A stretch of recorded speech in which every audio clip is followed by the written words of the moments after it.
Hello friends, आज का हमारा टॉपिक है history of anaesthesia and it's evolution. और एनेस्थीसिया का क्या रोल है हेल्थ केयर सेक्टर के अंदर और इसकी क्या इंपॉर्टेंस है, हम इस वीडियो के अंदर देखने वाले हैं। तो स्टार्ट करते हैं हिस्ट्री ऑफ एनेस्थीसिया के साथ में।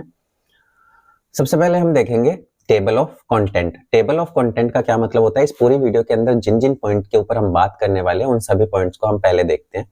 तो सबसे पहले है introduction to anaesthesia, then laughing gas, ether and anaesthesia day, Queen Victoria and chloroform, new way to give anesthesia, local anesthesia, spinal and epidural anesthesia, muscle relaxant, machine and breathing tubes, and last में conclusion।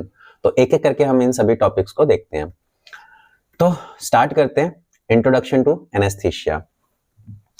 Introduction to anaesthesia में देखते हैं anaesthesia की definition क्या होती है। तो anaesthesia का मतलब होता है नो सेंसेस, कोई भी होश नहीं रहना। तो इसमें क्या है, not feeling pain all through surgical operation, medical procedure. तो कोई भी मेडिकल प्रोसीजर या फिर सर्जिकल ऑपरेशन हो रहा है तो उस टाइम पे पेशेंट को पेन फील नहीं करवाना, उसी को हम क्या बोलते हैं, एनेस्थीसिया बोलते हैं।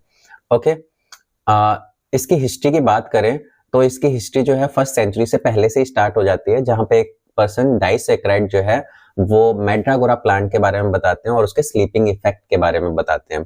देन इसको देख करके एनेस्थीसिया टर्म जो है वो दी जाती है ओलिवर वेल्डन होम्स के द्वारा, और जिसका मतलब क्या होता है, नो सेंसेस, मतलब कोई होश नहीं रहना। ओके, और यहाँ पे जो पिक्चर में आपको दिख रहे हैं वो कौन है, ओलिवर वेल्डन Holmes. Okay, then laughing gas, जिसको आप नाइट्रस ऑक्साइड के नाम से जानते हैं।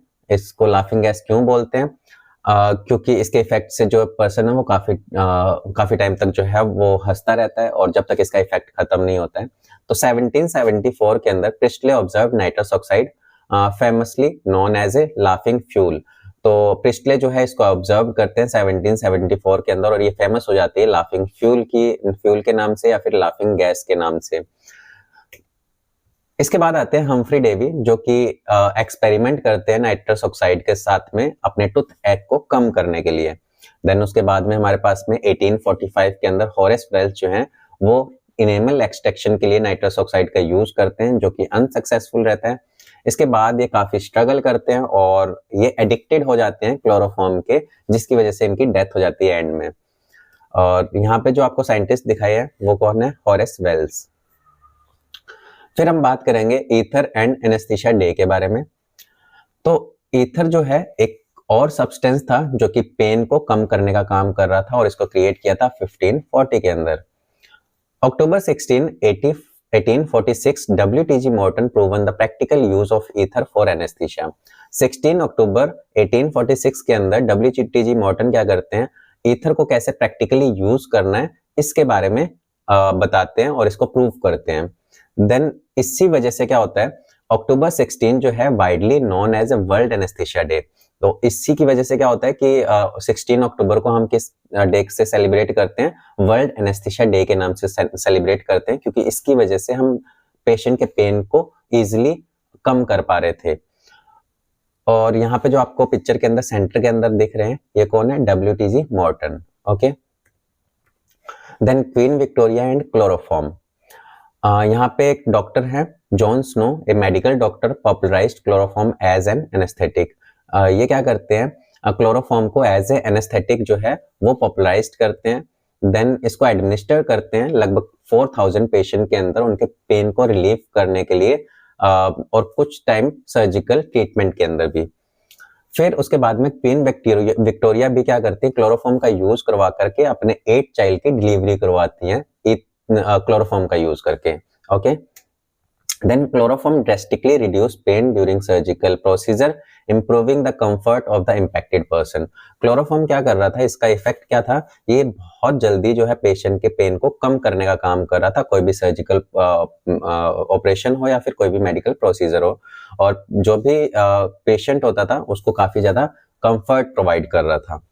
तो यहाँ पे जो आपको पिक्चर में देख रहे हैं ये कौन है, जॉन स्नो। ओके, फिर हम बात करते हैं new way to give anaesthesia. तो अभी तक हम जो भी एनेस्थीसिया दे रहे थे वो किस रूट से दे रहे थे, इनहेलेशनल रूट से। अभी हमारे पास में एक और एनेस्थेटिक होगा जिसके बारे में हम देखते हैं। 1934 John Lundy introduce thiopentone, a new way to give anaesthesia through vein. अब ये एक नए सब्सटेंस को इंट्रोड्यूस करते हैं जिसका नाम क्या होता है, थायोपेंटोन, और इसको कैसे दिया जा रहा था, इंट्रावीनस के थ्रू। ठीक है, अभी तक मैंने बताया था आपको इनहेलेशनल रूट से, अब इसको हम कैसे देंगे, इंट्रावीनस रूट से देंगे। और this open up more option for how to keep people pain free during surgery. तो इसकी वजह से क्या हो रहे थे, हमारे पास में और ऑप्शन आ रहे थे कि पेशेंट के पेन को और ज्यादा कम कैसे कर पाए। तो हम इनहेलेशनल रूट के साथ साथ में हम आईवी रूट का भी यूज करके पेशेंट के पेन को कम कर पा रहे थे। ठीक है, तो इसका भी काफी इंपॉर्टेंस था। तो यहाँ पे जो साइंटिस्ट आपको देख रहे हैं, जॉन लुंडी। ओके, देन उसके बाद में लोकल एनेस्थीसिया। तो लोकल एनेस्थीसिया के बारे में देखते हैं। We don't always need to make whole body go to sleep. हमें हर बार जो है पेशेंट की पूरी बॉडी को सुलाने की जरूरत नहीं होती है ना। और इसके अंदर देखो 1884 Karl Koller use cocaine to numb just a small area like the eye. तो लोकल एनेस्थीसिया का मतलब क्या होता है, पहले वो देखते हैं। हमारे बॉडी के अंदर हमें पूरी बॉडी को जो है बेहोश करने की जरूरत नहीं है, ना ही हमें किसी रीजन को जो है नम करने की जरूरत है। हमें जस्ट बॉडी के किसी एरिया के अंदर, मान लो आपके इस फिंगर के अंदर कोई प्रॉब्लम है तो आपको इस फिंगर पे ऑपरेट करना है, ना कि पूरे हाथ को आपको नम करना है या फिर पूरी बॉडी को नम करना है। आपको अगर इस फिंगर के ऊपर कोई भी मेडिकल प्रोसीजर करना है, सर्जिकल ऑपरेट करना है, तो आपको क्या करना पड़ेगा, उस लोकल एनेस्थेटिक ड्रग को यहाँ पे उस टिश्यूज के अंदर इंजेक्ट करना है, जिसकी वजह से ये एरिया क्या हो जाएगा, नम हो जाएगा, और हम वहाँ पे मेडिकल या सर्जिकल ऑपरेट जो है वो इजिली कर पाएंगे। इसी को हम क्या बोलेंगे, लोकल एनेस्थीसिया बोलेंगे। और सबसे पहले इसके बारे में किसने बताया था, कॉर्ल कॉलर ने बताया था। कैसे, इन्होंने कोकेन का यूज किया था, किसको नम करके, आई जो है उसको नम करके इन्होंने जो है लोकल एनेस्थीसिया के बारे में बताया था। It was a game changer for minor surgeries, allowing centered numbing of small area for procedure. तो अभी मैंने बताया ना, जो माइनर सर्जरीज होंगी हम उनको इसकी वजह से इजीली कर पाएंगे, क्योंकि हमें पूरी बॉडी को बेहोश करने की जरूरत नहीं है। हमें कोई भी जिस भी एरिया के अंदर सर्जरी करनी है, उस एरिया के अंदर उस ड्रग को इंजेक्ट करेंगे और वहां पे हम उस एरिया पे सर्जरी परफॉर्म कर पाएंगे। ठीक है, तो ये काफी गेम चेंजिंग जो लोकल एनेस्थीसिया जो था वो काफी गेम चेंजिंग था एनेस्थीसिया के अंदर। ठीक है, फिर हम बात इसके अंदर जो पिक्चर है वो कॉर्ल कॉलर की है। देन हम बात करते हैं स्पाइनल एंड एपिड्यूरल एनेस्थीसिया के बारे में। 1898 के अंदर August Bier experimented with spinal anaesthesia in human, now not just dog. This made surgeries on lower part of the body much easier. अब आते हैं 1898 के अंदर अगस्ट बियर जो है वो एक्सपेरिमेंट करते हैं स्पाइनल एनेस्थीसिया का ह्यूमंस के अंदर, सिर्फ डॉग्स ही नहीं, ह्यूमंस के अंदर भी। इसका मतलब क्या है स्पाइनल एनेस्थीसिया का, स्पाइनल एनेस्थीसिया का मतलब जो है, हम यहाँ पे ड्रग्स को जो है हम ना ही बॉडी के किसी पार्ट के अंदर दे रहे हैं, ना ही हम इनहेलेशनल के रूट से दे रहे हैं, ना ही हम इंट्रावीनस रूट से दे रहे हैं। अब हम जो ड्रग है वो कहाँ पे देंगे, हमारे स्पाइन के अंदर। स्पाइन मतलब स्पाइनल कॉर्ड, तो हमारी जो बैकबोन होती है उसको हम क्या बोलते हैं, स्पाइनल कॉर्ड बोलते हैं।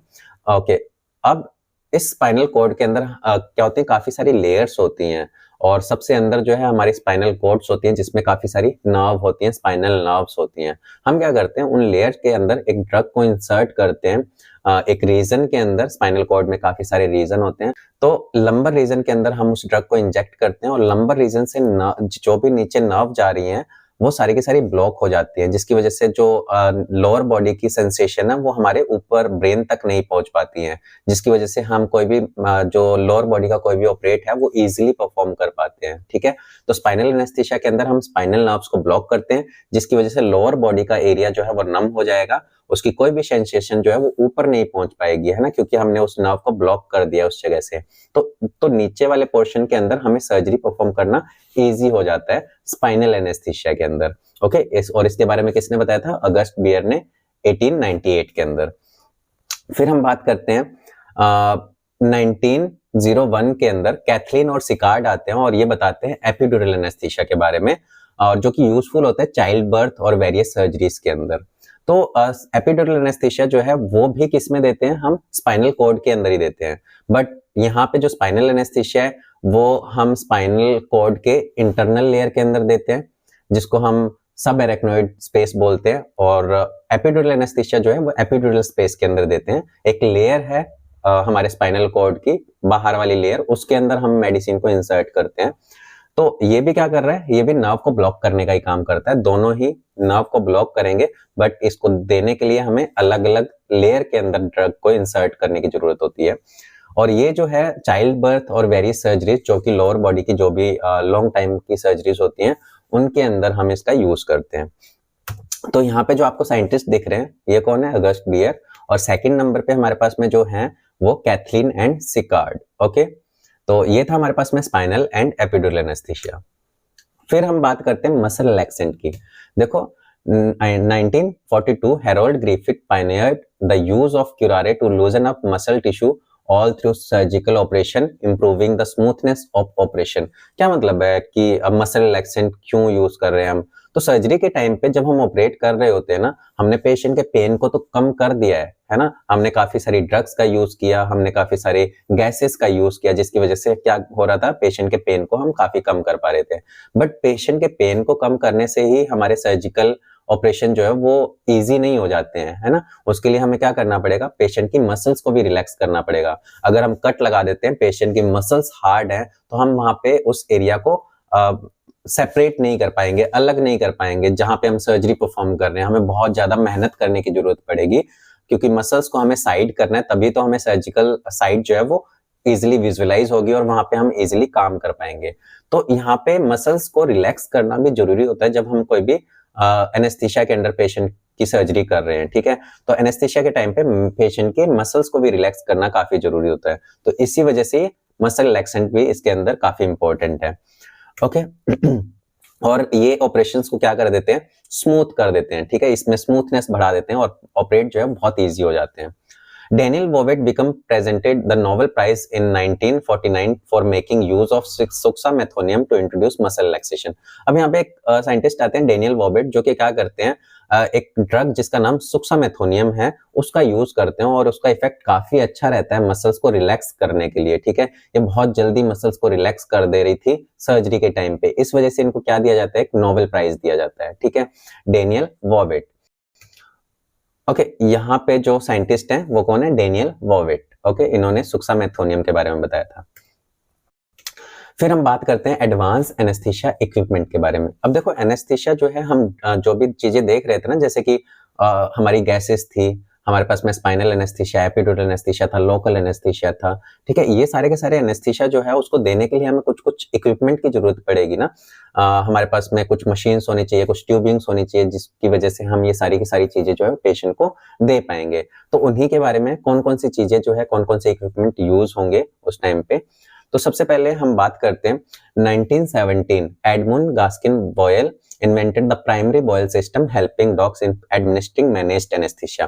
तो 1917 के अंदर एडमिंड गास्किन बॉयल क्या करते हैं, एक मशीन को इन्वेंट करते हैं जिसका नाम क्या होता है, बॉयल सिस्टम। और ये जो है हेल्प कर रही थी डॉक्टर्स की पेशेंट को एनेस्थीसिया डिलीवर करने के लिए। हम बाकी चीजें जो गैसेस जो थी, हम अलग अलग गैसेस को अलग अलग तरीके से दे रहे थे, बट इस मशीन की हेल्प से क्या हो रहा था, हम मैनेज्ड फॉर्म के अंदर सारी की सारी गैसेस को डिलीवर कर पा रहे थे, जो कि आगे देखते हैं अभी। Ivan McGill developed technique for putting tube into the windpipe facilitating simpler anesthesia shipping and retaining clean airway।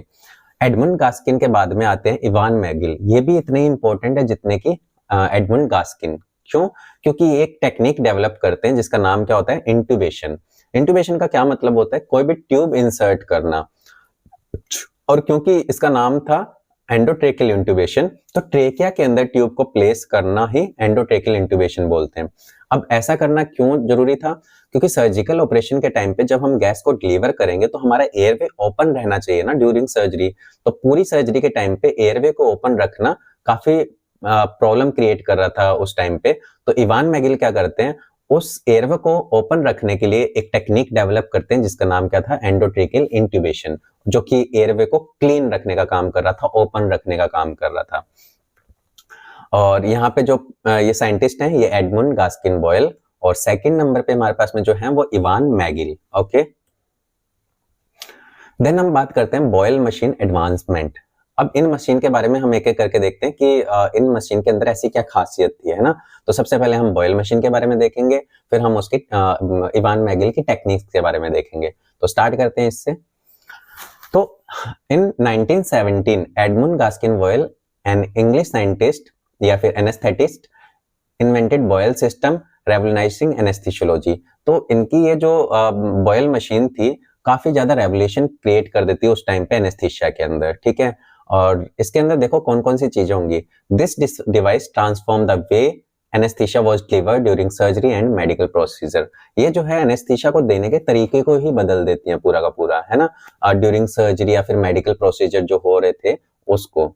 Then this apparatus allow anesthesiologist to adjust the gas mixture, flow rate, making it safer for patient, preventing oversedation or inadequate anesthesia in operations.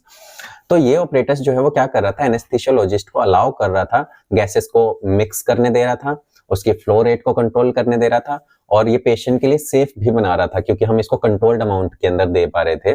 और ये prevent कर रहा था over sedation को, इनएडिक्वेट anaesthesia को भी prevent कर रहा था कि बहुत ज्यादा एनेस्थीसिया ना चलाया जाए और बहुत ज्यादा कम भी ना चला जाए जिसकी वजह से पेशेंट को कोई पेन फील हो, है ना। तो ये सारी चीजें जो है मैनेज कर पा रहा था कौन, एनेस्थीसिया मशीन, जिसकी वजह से एनेस्थीसियोलॉजिस्ट को काफी ज्यादा हेल्प मिल रही थी एनेस्थीसिया को डिलीवर करने के लिए पेशेंट के अंदर, ठीक है। तो जिसकी वजह से पेशेंट काफी ज्यादा सेफ भी फील कर रहा था और पेशेंट के अंदर हम पेन को भी काफी हद तक रिड्यूस कर पा रहे थे इजिली, ओके। तो ये था। इसके बाद में with safety feature and mechanism to control the concentration and delivery of anaesthetic gases, Boyle machine significantly enhance the practice of anaesthesiology. तो इसके अंदर जो सेफ्टी फीचर्स थे और इसके अंदर जो मैकेनिज्म थे इसको कंट्रोल करने के लिए, जो गैसेस हम दे रहे थे उनको कंट्रोल करने के लिए जो इसके अंदर मैकेनिज्म थे और पेशेंट की सेफ्टी के लिए यहाँ पे जो सेफ्टी फीचर्स थे, ये सारे के सारे क्या कर रहे थे, एनेस्थेटिक गैस को एक कंट्रोल्ड अमाउंट के अंदर ही पेशेंट को डिलीवर करने दे रहे थे। फिर हम बात करते हैं endotracheal intubation by using Ivan McGill. अब हम जैसे कि अब बॉयल अपरेटस के बारे में देख चुके हैं, अभी हम एंडोट्रेकियल इंट्यूबेशन के बारे में देखेंगे जिन्होंने जो कि किसने डेवलप की थी, इवान मैगिल ने। Okay, Ivan Magill, a pioneering anaesthetic and ENT medical professional, developed the technique of endotracheal intubation in the early 20th century. तो इवान मैगिल जो थे वो एक एनेस्थेटिक्स थे और ईएनटी मेडिकल सर्जन थे जो कि एंडोट्रेकियल इंट्यूबेशन की टेक्निक को डेवलप करते हैं इन 20th सेंचुरी के अंदर। Endotracheal intubation include inserting a flexible tube through mouth or nostrils in the trachea to set up open airway and facilitate artificial ventilation। तो एंडोट्रेकियल इंट्यूबेशन का मतलब क्या होता है, देखो इसमें क्या करते हैं हम, एक फ्लेक्सिबल ट्यूब जो होती है, एक फ्लेक्सिबल प्लास्टिक की ट्यूब को हम माउथ या फिर नोज के थ्रू जो है इंसर्ट करते हैं, कहाँ, हमारी ट्रेकिया के अंदर, हमारी विंड पाइप के अंदर, जिससे कि हम एक ओपन एयरवे को मेंटेन कर पाते हैं और आर्टिफिशियल वेंटिलेशन को क्रिएट करते हैं, ठीक है। तो ओपन एयरवे को हमें सेटअप करना होता है क्योंकि अभी मैंने आपको बताया कि अगर हमें गैसेस को डिलीवर करना है तो हमें जो हमारा ट्रेकिया, जो हमारा विंड पाइप है या फिर जो हमारा हम बात करें रेस्पिरेटरी ट्रैक है, वो ओपन होना चाहिए ताकि हम पेशेंट जब बेहोश है उस टाइम पे भी एनेस्थेटिक गैसेस को प्रोवाइड कर पाए इजिली। ओके, अब Ivan Magill's innovation revolutionised anaesthesia by allowing anaesthetist to efficiently manage a patient's airway during surgery, ensuring proper oxygenation and preventing airway obstruction। तो मैगिल का जो इनोवेशन था, इसने भी क्या किया था, एनेस्थीसिया के अंदर रेवोल्यूशन ला दिया था। कैसे कि इसने क्या किया था, जो भी एनेस्थेटिक्स थे उनको अलाउ कर दिया था, उनको इजी कर दिया था मैनेज्ड या फिर एफिशिएंटली पेशेंट को मैनेज करने के लिए, ठीक है। पेशेंट को मैनेज कर पा रहे थे कैसे, एयरवे को, पेशेंट के एयरवे को ड्यूरिंग सर्जरी। ओके, मैगिल जो है मैगिल का जो इनोवेशन है वो भी एनेस्थीसिया के अंदर एक रेवोल्यूशन ला देता है क्योंकि इसकी वजह से जो एनेस्थेटिक जो थे वो पेशेंट के एयरवे को इजीली मैनेज कर पा रहे थे, पेशेंट के एयरवे को जो है इजीली सेटअप कर पा रहे थे ड्यूरिंग सर्जरी, जिसकी वजह से वो ड्यूरिंग सर्जरी पेशेंट को प्रॉपर ऑक्सीजनेशन दे पा रहे थे। प्रॉपर ऑक्सीजन देना, इसके अलावा प्रॉपर और एनेस्थेटिक गैसेस को डिलीवर करना काफी ज्यादा ईजी हो पा रहा था इसकी वजह से। और प्रिवेंटिंग एयरवे ऑब्स्ट्रक्शन, अब यहाँ पे क्योंकि हमारे पास में ट्यूब थी तो ऑब्स्ट्रक्शन के ज्यादा चांसेस नहीं हो रहे थे इसके अंदर। This technique provide anesthesiologist gain greater control over the administration of anesthesia gases and patient breathing।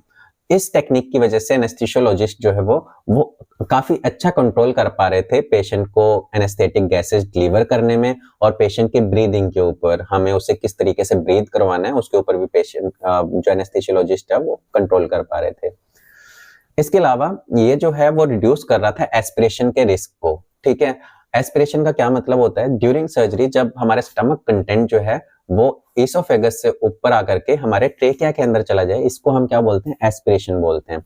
तो इसके रिस्क को भी रिड्यूस कर रहा था एंडोट्रेकियल टेक्निक। ठीक है, क्योंकि इसको इस तरीके से डिजाइन किया गया था कि स्टमक का कंटेंट अगर ऊपर आ भी जाता है तो वो ट्रेकिया के अंदर ना जाए। ठीक है, इस वजह से ये रिड्यूस कर रहा था एस्पिरेशन के रिस्क को।